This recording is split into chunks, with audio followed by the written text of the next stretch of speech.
ವೀಕ್ಷಕರೇ, ತಮ್ಮೆಲ್ಲರಿಗೂ ದಿನಕ್ಕೊಂದು ಆತ್ಮೀಕ ಕತೆಗೆ ಆತ್ಮೀಯ ಸ್ವಾಗತ. ಈ ದಿನದ ಕತೆ ಎಲ್ಲ ಕಾರ್ಯಗಳಿಗಾಗಿ ಸ್ತೋತ್ರ.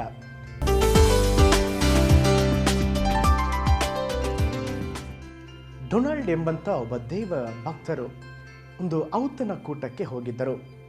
ಆ ಔತಣ ಕೂಟಕ್ಕೆ ಊಟಕ್ಕೆ ಮೊದಲು ಪ್ರಾರ್ಥಿಸಿದಂಥ ಒಬ್ಬರ ಪ್ರಾರ್ಥನೆಯು ಅವರನ್ನು ಬಹಳವಾಗಿ ಆಕರ್ಷಿಸಿತು.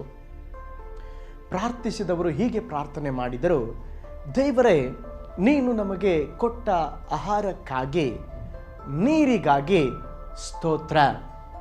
ಡೊನಾಲ್ಡ್ ಯೋಚಿಸಿದ್ರು, ನಾನು ಆಹಾರಕ್ಕಾಗಿ ದೇವರಿಗೆ ಸ್ತೋತ್ರ ಸಲ್ಲಿಸ್ತೇನೆ, ಆದರೆ ನೀರಿಗಾಗಿ ಒಂದು ದಿನವಾದರೂ ನಾನು ಸ್ತೋತ್ರ ಮಾಡಲಿಲ್ವಲ್ಲ ಎಂದುಕೊಂಡು ಅಂದಿನಿಂದಲೇ ನೀರಿಗಾಗಿಯೂ ಚಿಕ್ಕ ಕಾರ್ಯಗಳಿಗಾಗಿಯೂ ದೇವರಿಗೆ ಸ್ತೋತ್ರ ಸಲ್ಲಿಸುವುದನ್ನು ಕಲಿತುಕೊಂಡರು. ನಾವು ಸಾಮಾನ್ಯವಾಗಿ ಚಿಕ್ಕ ಕಾರ್ಯಗಳಿಗಾಗಿ ದೇವರನ್ನು ಸ್ತುತಿಸಲು ಕಲಿತುಕೊಳ್ಳೋಣ, ಆಗ ಕೃಪೆಯು ಹೆಚ್ಚುತ್ತದೆ. 1 ಥೆಸಲೋನಿಕ 5ನೇ ಅಧ್ಯಾಯ 17ನೇ ವಚನ ಹೇಳ್ತದೆ, ಎಲ್ಲದರಲ್ಲಿ ಕೃತಜ್ಞತಾ ಸ್ತುತಿ ಮಾಡ್ರಿ.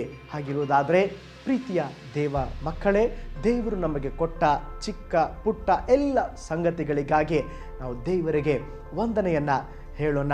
ಈ ಆತ್ಮಿಕ ಕಥೆ ತಮಗೆ ಆಶೀರ್ವಾದದಾಯಕವಾಗಿದೆ ಎಂಬುದಾಗಿ ನಾನು ನಂಬುತ್ತಾನೆ.